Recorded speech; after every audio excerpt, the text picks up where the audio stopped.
भगवत गीता का सबसे बड़ा मोड़, जब अर्जुन बने भगवान श्री कृष्ण के शिष्य।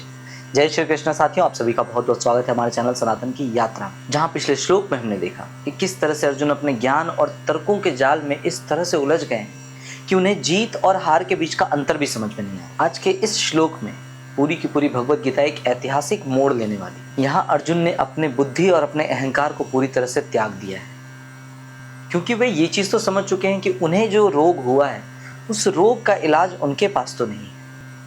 इसलिए वो रोते हुए और हाथ जोड़कर भगवान श्री कृष्ण के चरणों में गिर जाते हैं और उनसे क्या कहते हैं, आइए जानते हैं इस श्लोक में। दूसरा अध्याय 7वां श्लोक। कार्पण्य दोषोपहत स्वभाव पृच्छामि त्वाम धर्म सम्मूढ़ चेताः यच्छ्रेयशान्निश्चितं ब्रूहि तन्मे शिष्यस्तेऽहं शाधि मां त्वां प्रपन्नम।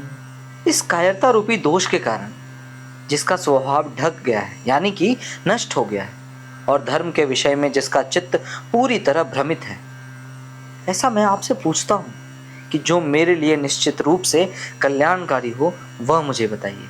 मैं आपका शिष्य हूँ, आपके शरण आया हूँ, मुझको शिक्षा दीजिए। बड़ी अच्छी बात कही अर्जुन ने। अर्जुन यहाँ पर इन सारी बातों को स्वीकार करते हैं, वे अपनी गलतियों को स्वीकार करते हैं। वे मानते हैं कि एक क्षत्रिय के रूप में जो वीर और निडर स्वभाव था वह इस समय कायरता और असमंजस के नीचे दब चुका है। देखिए, अर्जुन यहाँ पर अपनी गलतियों को स्वीकार कर रहे हैं। वे इस चीज पर इतरा नहीं रहे, घमंड नहीं कर रहे हैं कि हाँ वही जो कह रहे हैं वह सच है, वही सही है। ऐसा नहीं है। अर्जुन ने इस चीज को स्वीकार किया है।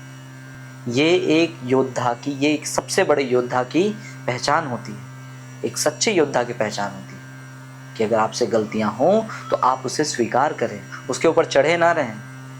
यही तो अहंकार को खत्म करना है, इसी अहंकार को खत्म करना है। अर्जुन कहते हैं कि हे माधव, अब तक मैं बहुत धर्म और अधर्म के ऊपर ज्ञान दे रहा था, बड़ी बड़ी बातें कह रहा था, लेकिन सच तो यह है कि मेरा मन इतना उलझ चुका है कि मुझे अब समझ नहीं आ रहा है कि इस युद्ध को मेरे लिए यह युद्ध लड़ना सही है या इससे भाग जाना।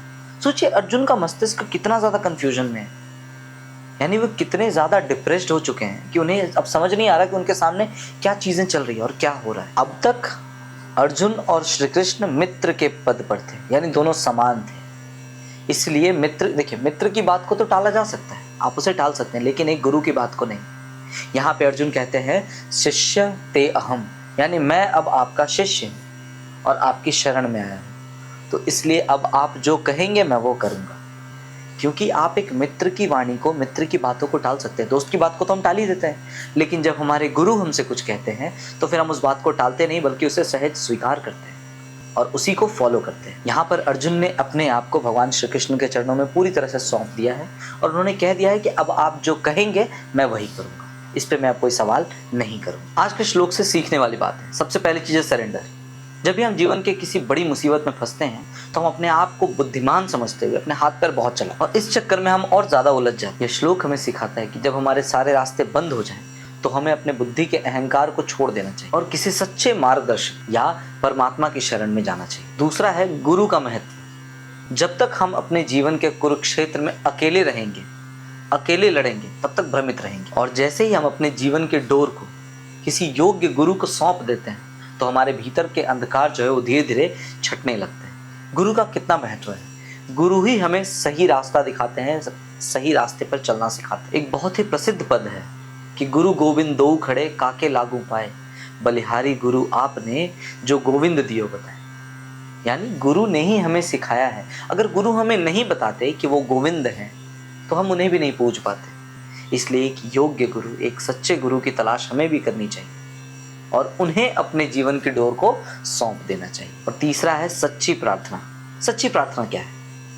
जब हम ये कहें कि जो मुझे पसंद है वो मत कीजिए आप, यानी कि प्रार्थना हमारी यह होनी चाहिए ईश्वर से कि प्रभु जो मुझे पसंद है ना आप वो मत कीजिए, बल्कि आप तो वो कीजिए जो मेरे लिए कल्याणकारी है, जो मेरे लिए अच्छा है। इसलिए तो कहा गया है कि आपके जीवन में जो भी होता है वो अच्छे के लिए होता है। आपने सुना होगा कि अगर आपके मन का हो, यानी हमारे अपने मन का हो, तब तो अच्छी बात है, लेकिन अगर मन का ना हो तो समझिए और अच्छी बात है, क्योंकि वो प्रभु के मन से हो रहा है। अर्जुन ने यहाँ पर अपने अधिकार से बात करना बंद कर दिया है और वो भगवान की शरण में चल गए। साथियों, अब यहाँ पर फाइनली अर्जुन के विषाद की यात्रा समाप्त होती है और यहाँ से शुरू होगी भगवान श्री कृष्ण के ज्ञान की यात्रा।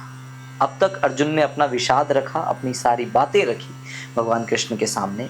अब उन्होंने खुद को भगवान का शिष्य बनाकर उन्हें उनके शरण में चले गए। तो जब आप सब कुछ त्याग कर, शून्य होकर भगवान के शरण में जाते हैं, तब वहाँ से आपको असली ज्ञान जो है वो मिलना शुरू होता है। अब आगे के श्लोक में अर्जुन और क्या क्या बातें कहने वाले हैं और किस तरह से भगवान अर्जुन का मार्गदर्शन करेंगे, ये सारी बातें हम जानेंगे। साथियों, ये भगवद गीता की सीरीज है जहां मैंने प्रथम अध्याय को संपूर्ण कंप्लीट कर लिया है। अब मैं शुरुआत कर चुका हूं दूसरे अध्याय की, जिसके कुछ वीडियोस मैं ऑलरेडी अपलोड कर चुका हूं। अगर आपने नहीं देखा है तो आप उसे ज़रूर देखें। आशा करता हूं कि आप इस सीरीज से कुछ ना कुछ ज़रूर सीख रहे होंगे।